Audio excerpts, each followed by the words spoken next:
This is the Lone Crater YouTube. We hope this video helps. You begin by choosing a pencil, eraser, ruler, and steady paper. This matters because precision defines the box. Place the horizon line at eye level, then mark one vanishing point.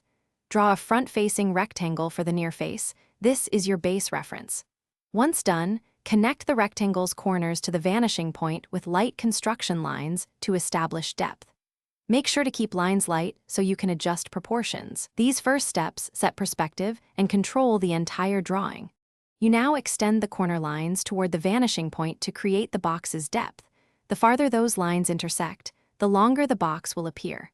Once intersections define the back face, draw verticals and horizontals to close the shape, taking care that vertical edges stay parallel to the front.